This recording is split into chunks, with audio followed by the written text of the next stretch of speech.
Okay, so in the previous video we have seen the application of 4 P's. Okay, so 4 P's ಬಗ್ಗೆ ನೋಡಿದ್ವಿ, that is product, price, ಆಮೇಲೆ promotion ಮತ್ತು place. Okay, so next topic is presenting and organisation on web. Okay, so web ಮೇಲೆ ನಾವು ಹೆಂಗೆ present ಮಾಡ್ತೀವಿ ಅಂತ ಹೇಳಿ. Okay, presenting and organisation is providing it an ability to gain global attention through internet or any other kind of reliable network.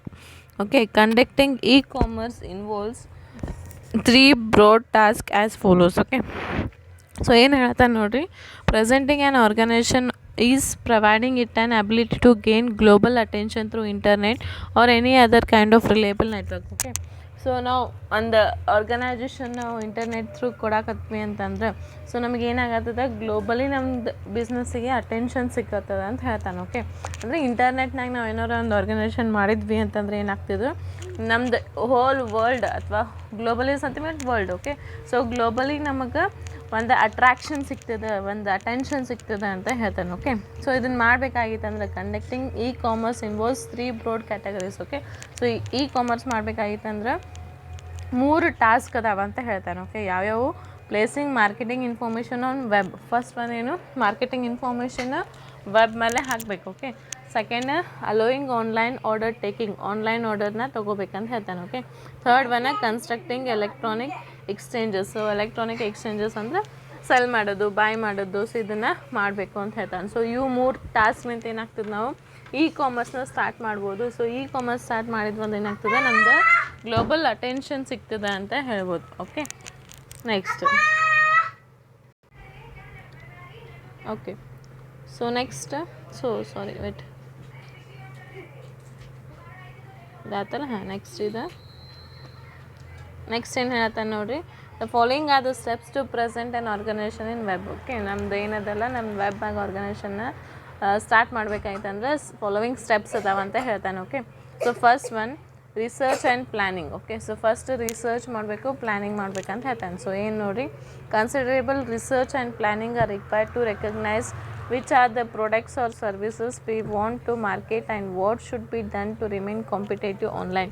This is also required to decide upon the type of e-commerce to be chosen to suit our organization ಅಂತ ಹೇಳ್ತಾನೆ. Okay, so ಇಲ್ಲೊಂದು research ಮಾಡ್ಬೇಕು, considerable research ಮಾಡಬೇಕು, planning ಮಾಡಬೇಕು. Okay, ಎದಕ್ಕಂತಂದ್ರೆ ನಮ್ದೊಂದು product ಮತ್ತು ನಮ್ಮ ಸರ್ವಿಸಸ್ದ ಮಾರ್ಕೆಟ್ನಾಗ ರೆಕಗ್ನೈಸ್ ಆಗಬೇಕಾಗಿತ್ತಂದ್ರೆ. ಓಕೆ, ಸೊ ಅಂದರೆ ಆನ್ಲೈನ್ ಮಾರ್ಕೆಟ್ನಾಗ ನಮ್ದು ರೆಕಗ್ನೈಸ್ ಆಗಬೇಕಾಗಿತ್ತಂದ್ರೆ ನಾವು ಫಸ್ಟ್ ಅದನ್ನು ರಿಸರ್ಚ್ ಮಾಡ್ಬೇಕು. ಹೆಂಗೆ ಮಾಡಿದ್ರೆ ನಮ್ದು ಕರೆಕ್ಟ್ ಆಗ್ತದೆ, ಹೆಂಗೆ ಮಾಡಿದ್ರೆ ಇಲ್ಲ. ಸೊ ರಿಸರ್ಚ್ ಮಾಡಿ ಪ್ಲ್ಯಾನಿಂಗ್ ಮಾಡಿದ್ವಂತ ಏನಾಗ್ತದೆ, ಒಂದು ಕರೆಕ್ಟಾಗಿ ರೆಕಗ್ನೈಜೇಷನ್ ಆಗ್ಬೋದು ಅಂತ ಹೇಳ್ತಾನೆ. ಓಕೆ, ಸೊ ಆನ್ಲೈನ್ ಅಂತಂದ್ರೆ ಏನಾಗ್ತದೆ, ಭಾಳಷ್ಟು ಕಾಂಪಿಟೇಷನ್ ಇರ್ತಾವೆ. ಸೊ ಅದ್ರಾಗ ನಮ್ದು ಚಲೋ ಆಗ್ಬೇಕು. ಓಕೆ, ಸೊ ಅಂಥದ್ದು ರಿಸರ್ಚ್ ಆ್ಯಂಡ್ ಪ್ಲ್ಯಾನಿಂಗ್ ಮಾಡ್ಬೇಕಂತ ಹೇಳ್ತಾನೆ.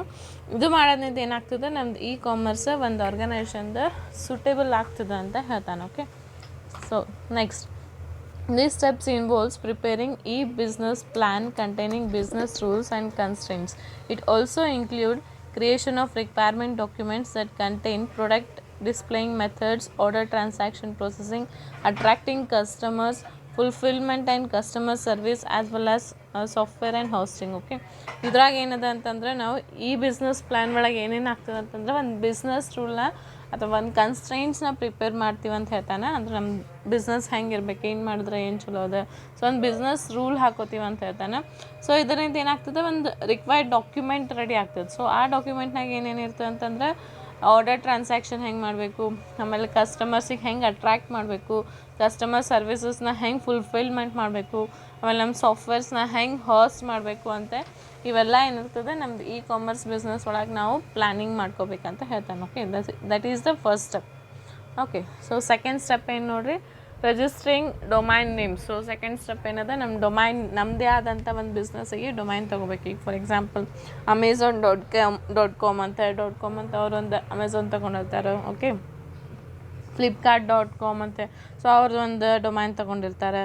Facebook.com ಅಂತ, ಸೊ ಅವ್ರದ್ದೇ ಆದಂಥ ಒಂದು ಡೊಮೈನ್ ತೊಗೊಂಡಿರ್ತಾರಲ್ಲ, ಹಂಗೆ ನಾವು ಒಂದು ರಿಜಿಸ್ಟ್ರೇಷನ್ ಮಾಡ್ಕೋಬೇಕಂತ ಹೇಳ್ತಾನೆ. Okay, setting up a website for conducting e-commerce usually undertaken by registering A domain name. Okay, so ನಮ್ದು ಒಂದು ಕಾಮರ್ಸ್ ಸ್ಟಾರ್ಟ್ ಮಾಡಬೇಕಾಗಿತ್ತು ಅಂದರೆ ಒಂದು ಡೊಮೈನ್ ನೇಮ್ ಸ್ಟಾರ್ಟ್ ಮಾಡಬೇಕಂತ ರಿಜಿಸ್ಟರ್ ಮಾಡಬೇಕಂತ ಹೇಳ್ತಾನೆ. ಓಕೆ, ಕಾಮರ್ಸ್ ಇಸ್ ಸಮಥಿಂಗ್ ಒಂದು online business. So online business start ಮಾಡಬೇಕಾಗಿತ್ತು ಅಂದರೆ ಏನು ಮಾಡಬೇಕು, ನಾವು ಒಂದು ಡೊಮೈನ್ ನೇಮ್ನ ರಿಜಿಸ್ಟರ್ ಮಾಡಬೇಕಂತ ಹೇಳ್ತಾನೆ. Okay, A domain name is a unique address that guides a users browser to the computer on which the website resides.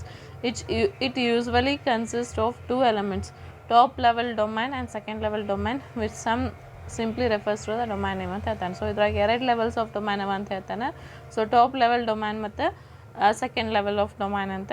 Second level of ಡೊಮೈನಿಗೆ ಬರೀ domain name ಅಂತ ಕರಿತಾನೆ. ಓಕೆ, ಸೊ ಈ ಡೊಮೈನ್ ನೇಮ್ ತಗೊಂಡ್ರಿಂದ ಏನಾಗ್ತದೆ, ನಮ್ದು browser ಒಳಗೆ own ವೆಬ್ಸೈಟ್ಸ್ನ ನಾವು host ಮಾಡ್ಬೋದು. Okay, like ಹೆಂಗೆ ನಿಮ್ದು ಅಮೆಝಾನ್ ಫ್ಲಿಪ್ಕಾರ್ಟ್ ಅದಾವಲ್ಲ ಹಂಗೆ.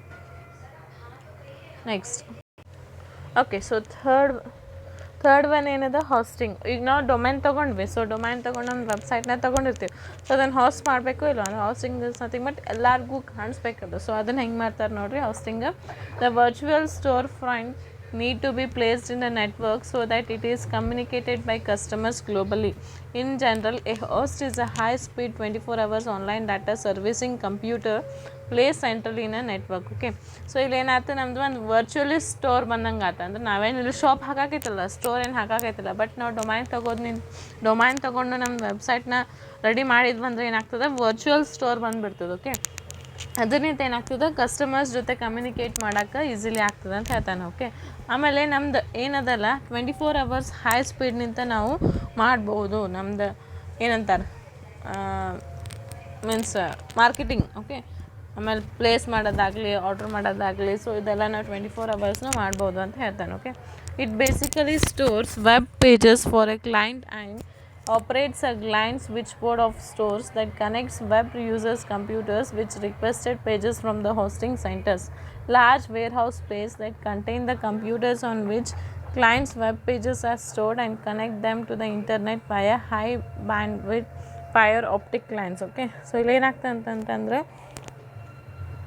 ನಮ್ಮದು ಸ್ಟೋರ್ಸ್ ಏನದಲ್ಲ, ವೆಬ್ ಪೇಜಸ್ ಏನು ಸ್ಟೋರ್ಸ್ ಏನದಲ್ಲ, ಒಂದು ಕ್ಲೈಂಟ್ ಮ್ಯಾಗ ಒಂದು ಆಪ್ರೇಟ್ ಮಾಡ್ತದೆ ಅಂತ ಹೇಳ್ತಾನೆ. ಓಕೆ, ಸೊ ಅದರಿಂದ ಏನಾಗ್ತದೆ, ನಮ್ಮದು ಕಂಪ್ಯೂಟರ್ ರಿಕ್ವೆಸ್ಟ್ ಮಾಡ್ತದೆ ಪೇಜಸ್ನ. ಆ ಪೇಜಸ್ನ ರಿಕ್ವೆಸ್ಟ್ ಮಾಡಿ ಲೈಕ್ ಹಾಸ್ಟಿಂಗ್ ಅಂತಂದರೆ ಏನು ತಲೆಯಾಗಿ ಇಟ್ಕೋಬೇಕಾಗಿತ್ತು ಅಂತಂದರೆ, ಈಗ ನಮ್ದು ಒಂದು ಪೇಜ್ ಇರ್ತದೆ, ಒಂದು ವೆಬ್ಸೈಟ್ ಇರ್ತದೆ, ಅದನ್ನು ವೇರ್ ಲಾರ್ಜ್ ಹೌಸ್ ಸ್ಪೇಸ್ನಾಗ ಅದನ್ನು ಬಿಡ್ತೀವಿ ಅಂತ ಹೇಳ್ತಾನೆ. ಓಕೆ, ನಿನ್ನ ವೆಬ್ ಪೇಜಸ್ನಾಗ ಏನು ಮಾಡ್ತಾನೆ, ಕ್ಲೈಂಟ್ಸ್ಗಳ ಅವನಿಗೆ ಏನು ಬೇಕು ಅದನ್ನೆಲ್ಲ ಆ್ಯಕ್ಸಸ್ ಮಾಡಿಕೊಂಡು ಅಲ್ಲಿ ನಾವು ಒಂದು ಕಮ್ಯುನಿಕೇಷನ್ ಮಾಡ್ತೀವಿ. ಓಕೆ, ಸೊ ಇಲ್ಲಿ ಕಮ್ಯುನಿಕೇಷನ್ ಮಾಡಬೇಕಾಗಿತ್ತು ಅಂತಂದ್ರೆ ಲಾರ್ಜ್ ಬ್ಯಾಂಡ್ವಿಡ್ತ್ ಬೇಕು. ಓಕೆ, ಬರೀ ನಮ್ದು ಡಾಟಾ ಸ್ಟೋರ್ ಮಾಡೋದು ಸಣ್ಣದಲ್ಲ. ಓಕೆ, ಒಂದು ಅಮೆಝಾನ್ದಾಗ ಎಲ್ಲ ಅದಾವೆ, ಮೆನ್ಸ್ ಕಲೆಕ್ಷನ್ ಅದಾವೆ. ಸೊ ಅಲ್ಲಿ ಏನಿರ್ತಾವೆ, ಒಂದು ಇಮೇಜಸ್ ಇರ್ತಾವೆ, ವೀಡಿಯೋಸ್ ಇರ್ತಾವೆ. ಓಕೆ, ಆಮೇಲೆ ಫೋಟೋಸ್ ಇರ್ತಾವೆ. ಓಕೆ, ಟೆಕ್ಸ್ಟ್ ಇರ್ತಾವೆ, ಡಿಸ್ಕ್ರಿಪ್ಷನ್ ಇರ್ತಾವೆ. ಸೊ ಇವೆಲ್ಲ ಒಂದು ವೆಬ್ಸೈಟ್ನ ಹಾಕಿಡುತ್ತೆ, ಒಂದು ಸಣ್ಣ ಕೆಲಸ ಅಲ್ಲ. Okay, it's a large storage ಅಂತ ಹೇಳ್ಬೋದು. ಸೊ ಆ ಲಾರ್ಜ್ ಸ್ಟೋರೇಜ್ ಮಾಡಬೇಕಾಗಿತ್ತು ಅಂತಂದ್ರೆ ಏನಾಗ್ತದೆ, ನಮ್ಗೆ high band width fire optic lines ಬೇಕಾಗ್ತವೆ ಅಂತ ಹೇಳ್ತಾನೆ. ಸೊ ಇದರಿಂದ ಏನಾಗ್ತದೆ, ನಮ್ದು ಇಂಟರ್ನೆಟ್ ಫಾಸ್ಟಾಗಿ ಕರೆಕ್ಟಾಗಿ ಎಲ್ಲ ಸ್ಟೋರ್ ಆಗಿ ಕನೆಕ್ಟ್ ಮಾಡೋಕ್ಕೆ ಯೂಸ್ ಆಗ್ತದೆ ಅಂತ ಹೇಳ್ತಾನೆ. Okay okay next fourth one, implementing EDI. So implementing EDI andre nodri, hosting is linked with implementing EDI system for the organization. There are many value added network systems along with standard data processing techniques and softwares available where we can host our organization storefronts to make available to trading partners and consumers worldwide. This network provides high quality connectivity and security against the introducer or hackers. Okay, so ಇಲ್ಲೇನು ಹೇಳ್ತಾನೆ ನೋಡಿರಿ, implementing EDI ಅಂತಂದ್ರೆ ಏನು, ಒಂದು hoisting ಏನು ಮಾಡ್ತೀವಲ್ಲ ಅದ್ರ ಜೊತೆ ಲಿಂಕ್ಡ್ ಅದ ಅಂತ ಹೇಳ್ತಾನೆ. ಓಕೆ, ಸೊ ಇಲ್ಲೇನದ ನೋಡಿ, there are many value added network systems along with standard data processing techniques and softwares. Okay, ಇಲ್ಲಿ ಒಂದು ವ್ಯಾಲ್ಯೂ ಆ್ಯಡೆಡ್ ಸಾಫ್ಟ್ವೇರ್ಸ್ ಅಥವಾ value added data processing techniques ಅದಾವಂತ ಹೇಳ್ತಾನೆ. ಸೊ ಇದರಿಂದ ಏನಾಗ್ತದೆ ಅಂತಂತಂದ್ರೆ ಒಂದು ಸೆಕ್ಯೂರಿಟಿ ಕೊಡ್ತೀವಿ. ಓಕೆ, ಸೊ ಹ್ಯಾಕಿಂಗ್ ಆಗ್ಲಾರ್ದಂಗೆ.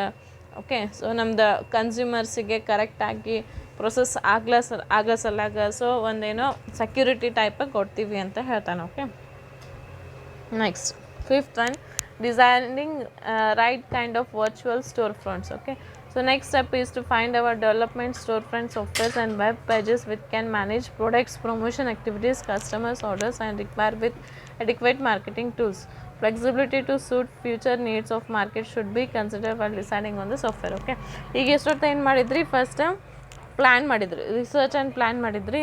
ಓಕೆ, ಸೊ ಅದಾದಮೇಲೆ ಏನು ಮಾಡಿದ್ರಿ, ಡೊಮೈನ್ ತೊಗೊಂಡ್ರಿ. ಓಕೆ, ಸೊ ಡೊಮೈನ್ ತೊಗೊಂಡ್ಮೇಲೆ ಡೊಮೈನ್ನ ಹೋಸ್ಟ್ ಮಾಡ್ತೀರಿ.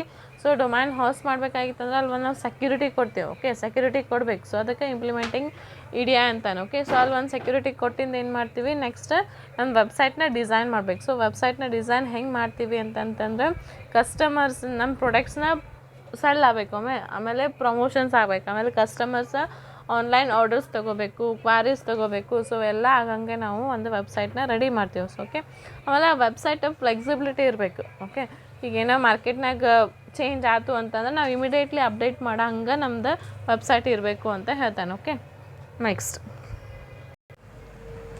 ಓಕೆ, ಸೊ ನೆಕ್ಸ್ಟ್ ಏನಿದೆ, associating with payment processing e-commerce software. Okay, ಈಗೇನಾಗ್ತದೆ, ಬಿಸ್ನೆಸ್ ತೊಗೊಂಡ್ರಿ. ಸೊ ವೆಬ್ಸೈಟ್ ರೆಡಿ ಮಾಡಿದ್ರಿ. ಸೊ ವೆಬ್ಸೈಟ್ ರೆಡಿ ಆದಮೇಲೆ ಏನಾಗ್ತದೆ, ಪೇಮೆಂಟ್ ಮಾಡೋ ಅಂಥ ಸಾಫ್ಟ್ವೇರ್ಸ್ನ ರೆಡಿ ಮಾಡಬೇಕಂತ ಹೇಳ್ತಾನೆ. Okay, the interfacing software considered above has to be linked with payment processing, taxation and up to the date data shipping softwares like CyberCash, Open Market, PayPal etc. Okay, so ಈಗ ನಮ್ಮದು payment ಮಾಡೋಂಥ ಸಾಫ್ಟ್ವೇರ್ಸ್ನ ready ಮಾಡಬೇಕು. Okay, ಈಗ ನಿಮ್ಮದು PhonePe ಇರ್ಬೋದು, PayPal ಇರ್ಬೋದು. Okay, so ಇಂಥ ಸಾಫ್ಟ್ವೇರ್ಸ್ನ ready ಮಾಡಿ ನಮ್ಮದು ವೆಬ್ ಲಿಂಕಿಗೆ ನಾವು ಕನೆಕ್ಟ್ ಮಾಡ್ಕೋಬೇಕಂತ ಹೇಳ್ತಾನೆ. Okay, next, re-engineering business activities. All the earlier traditional business processes have to be restricted to adopt fresh automated approaches. It is also needed to relay new procedures to remain flexible in the case of market changes. This is driven by business. Okay, re-engineering ಅಂತಂದ್ರೆ ಏನು, ಈಗ ಏನಾರ ನಿಮ್ದು change ಆಯಿತು ಅಂತ ಇಕ್ಕೋರು ಮಾರ್ಕೆಟ್ನಾಗ. Okay, ಈಗ ಒಂದು ಮೊಬೈಲ್ ರೆಡಿ ಮಾಡಿರ್ತೀರಿ. ಸೊ ಅದನ್ನ ಮೊಬೈಲಿಂದೆಲ್ಲ ಹೋಗಿಬಿಟ್ಟಿರ್ತದೆ. ಕನ್ಸಿಡರ್ ಯಾವುದೋ ಒಂದು ಮೊಬೈಲ್ ಇರ್ತದೆ. ಸೊ ಅದು ಮೊಬೈಲ್ ಮಾರ್ಕೆಟ್ನಾಗ ಬರಾಕತ್ತಿಲ್ಲ. ಓಕೆ, ಸೊ ಬರಾಕತ್ತಿಲ್ಲ ಅಂತಂದ್ರೆ ಅಲ್ಲಿ ನಾವು ಏನು ಮಾಡಬೇಕು, ಚೇಂಜ್ ಮಾಡಬೇಕಾಗ್ತದೆ. ಸೊ ಅಲ್ಲಿ ನಮ್ಮದು ಬಿಸ್ನೆಸ್ ಹೆಂಗಿರ್ಬೇಕಂದ್ರೆ ಇಮಿಡಿಯೇಟ್ಲಿ ಚೇಂಜ್ ಮಾಡೋಂಥ, ಇಮಿಡಿಯೇಟ್ಲಿ ಮ್ಯಾನೇಜ್ ಮಾಡೋಂಥ ಫ್ಲೆಕ್ಸಿಬಿಲಿಟಿ ಇರಬೇಕಂತ ಹೇಳ್ತಾನೆ. ಸೊ ಅದಕ್ಕೇನಂತಾನೆ, ರೀ-ಇಂಜಿನಿಯರಿಂಗ್ ಅಂತ ಹೇಳ್ತಾನೆ. ಸೊ ರೀ-ಇಂಜಿನಿಯರಿಂಗ್ ಬಿಸ್ನೆಸ್ ಆ್ಯಕ್ಟಿವಿಟೀಸ್ ಅಂತಂದರೆ ಏನಾರ ಚೇಂಜ್ ಮಾಡೋದಿತ್ತು, ಮಾರ್ಕೆಟ್ ಚೇಂಜ್ ಆಗಿತ್ತು ಅಂದ್ರೆ ನಮ್ಮದು ಎಲ್ಲ ಬಿಸ್ನೆಸ್ ಚೇಂಜ್ ಮಾಡಬೇಕಾಗ್ತದೆ. ಸೊ ಅಲ್ಲಿ ಏನಾರ ಫ್ರೆಶ್ ಬಂದಿದ್ದಕ್ಕೆ ಚೇಂಜ್ ಮಾಡಬೇಕಾಗಿತ್ತಂದ್ರೆ ರೀ-ಇಂಜಿನಿಯರಿಂಗ್ ಅಂತ ಅಂತಾನೆ. Okay, next, synchronizing activities of sales and marketing cycles. All activities of sales and marketing cycles have to be coordinated to suit electronic processing and transfer methods. Okay, the components of the cycle may include recognizing and synchronizing target customers, products, merchandising, sales, services, advertisement and promotions. Okay, commercial data, transaction processing, fulfillment of orders. Okay, so ಇಲ್ಲೇನು marketing ಅಷ್ಟೇ.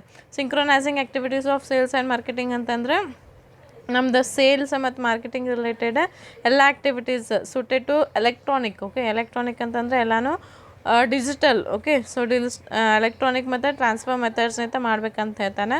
So like ಏನೇನು ಹೇಳಕತ್ತಾನೆ ನೋಡಿರಿ, synchronising target customers. Okay, products, merchandising, sales, services, advertisement and promotions. Okay, commercial data, transactions. ಇವೆಲ್ಲನೂ ನಾವು synchronisation ಅಂತಂದ್ರೆ ಅವೆಲ್ಲ ಆ್ಯಕ್ಟಿವಿಟೀಸ್ನ ನಾವು ಕಂಟಿನ್ಯೂಸ್ ಆಗಿ ಮಾಡ್ಕೋತಿರ್ಬೇಕು ಅಂತ ಹೇಳ್ತಾನೆ. Okay, next, last one is fixing authentication, authorization and settlement methods.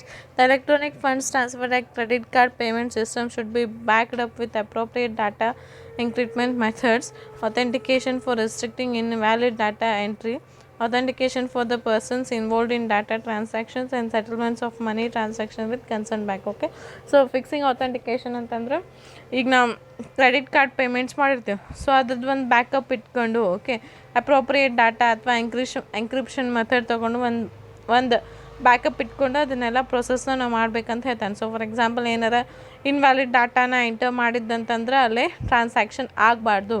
So transaction ಆಗಲಾರ್ದೆ ನಮ್ಮ ಮನಿನ ಕನ್ಸರ್ನ್ ಬ್ಯಾಂಕಿಗೆ ಹೋಗಿ ಸೆಟಲ್ಮೆಂಟ್ ಆಗಬೇಕಂತ ಹೇಳ್ತಾನೆ. ಓಕೆ, ಸೊ ಏನೋ ಅನ್ಅಥರೈಸ್ಡ್ ಆಗ್ಲಾರ್ದಂಗೆ ನಾವು ನೋಡ್ಕೋಬೇಕು. Okay, so these are the some steps. Okay, so ನಮ್ದು ನಮ್ದು ಆರ್ಗನೈಸೇಷನ್ ಸ್ಟಾರ್ಟ್ ಮಾಡಬೇಕಾಗಿತ್ತಂದ್ರೆ ಆನ್ಲೈನ್ ಬಿಸ್ನೆಸ್ ಸ್ಟಾರ್ಟ್ ಮಾಡಬೇಕಾಗಿತ್ತಂದ್ರೆ ಇವು ಸ್ಟೆಪ್ಸ್ ಅದಾವಂತ ಹೇಳ್ತಾನೆ. ಓಕೆ, ತಿಳಿತಾ? So first one research and planning ಮಾಡಬೇಕು. ಸೊ ನಮ್ದು ಹೆಂಗೆ ಬಿಸ್ನೆಸ್ ಇರಬೇಕು ಅದನ್ನೆಲ್ಲ ಪ್ಲ್ಯಾನ್ ಮಾಡಬೇಕು. ಆಮೇಲೆ ಡೊಮೈನ್ ತೊಗೋಬೇಕು. ಸೊ ಡೊಮೈನ್ ತೊಗೊಂಡು ಅದನ್ನು ಹೋಸ್ಟ್ ಮಾಡಬೇಕು. ಹಾಸ್ಟ್ ಆದಮೇಲೆ ಇಂಪ್ಲಿಮೆಂಟಿಂಗ್ ಇ ಡಿ ಐ ಅಂತಂತಂದರೆ ಒಂದು ಸೆಕ್ಯೂರಿಟಿ ಕೊಟ್ಟಂಗೆ. ಓಕೆ, ಸೊ ನಮ್ಮದು ವೆಬ್ಸೈಟಿಗೆ ಸೆಕ್ಯೂರಿಟಿ, ಅಲ್ಲಿ ಕಸ್ಟಮರ್ಸ್ ಏನೇ ಮಾಡಿದ್ರು ಅದೊಂದು ಸೆಕ್ಯೂರಿಟಿ ಕೊಡಂಗೆ ಇಂಪ್ಲಿಮೆಂಟ್ ಮಾಡ್ಕೋಬೇಕು. ಆಮೇಲೆ ಡಿಸೈನ್ ಮಾಡಬೇಕು. ಓಕೆ, ನಮ್ಮ ವೆಬ್ಸೈಟ್ನ ಡಿಸೈನ್ ಮಾಡಬೇಕು. ಸೊ ಡಿಸೈನ್ ಆದಮೇಲೆ ಪೇಮೆಂಟ್ ಪ್ರೊಸೆಸ್ನ ಅಂಥ ಸಾಫ್ಟ್ವೇರ್ಸ್ನ ನಮ್ಮದು ವೆಬ್ಸೈಟಿಗೆ ಲಿಂಕ್ ಮಾಡ್ಕೋಬೇಕು. ಆಮೇಲೆ ರೀಇಂಜಿನಿಯರಿಂಗ್ ಬಿಸ್ನೆಸ್ ಆ್ಯಕ್ಟಿವಿಟೀಸ್ ಅಂತಂದರೆ ಏನಾರ ನಮ್ದು ಚೇಂಜಸ್ ಇತ್ತಂದ್ರೆ ಕರೆಂಟ್ ಸಿಚುವೇಶನ್ ಒಳಗೆ ಏನಾರು ಚೇಂಜಸ್ ಆತಂದ್ರೆ ಅದನ್ನು ರೀಇಂಜಿನಿಯರಿಂಗ್ ಮಾಡಬೇಕು. ಆಮೇಲೆ ನಮ್ಮ ಸೇಲ್ಸ್ ಆ್ಯಂಡ್ ಮಾರ್ಕೆಟಿಂಗ್ ಆ್ಯಕ್ಟಿವಿಟೀಸ್ನ ಸಿಂಕ್ರೊನೈಸೇಷನ್ ಅಂದ್ರೆ ಕಂಟಿನ್ಯೂಸ್ ಅದನ್ನು ನೋಡ್ಕೋತಿರ್ಬೇಕು. ಆಮೇಲೆ ಏನಾರ ಫಿಕ್ಸಿಂಗ್ ಅಥೆಂಟಿಕೇಷನ್ ಏನಾರು ಪ್ರಾಬ್ಲಮ್ ಬಂದಿತ್ತು ಅಂದರೆ, ಈಗ for example credit card backup ತೊಗೋಬೇಕಾದ್ರೆ ಅಥವಾ ಇನ್ವ್ಯಾಲಿಡ್ ಡಾಟಾ ಎಂಟರ್ ಮಾಡಿ ಬೇರೆದು ಅಕೌಂಟಿಗೆ ಹೋಗಿದ್ದು ಅಮೌಂಟ್ ಇರ್ಬೋದು. ಸೊ ಇಂಥವೆಲ್ಲ ನಾವು ನಮ್ಮ ಬ್ಯಾಂಕ್ಸಿಗೆ ಹೋಗಿ ಸೆಟಲ್ಮೆಂಟ್ ಮಾಡ್ಕೋಬೇಕು ಅಂತ ಹೇಳ್ತಾನೆ. Okay, these are the some steps, 9 steps. Okay, so hope you all have understood. It's easy, so go through that.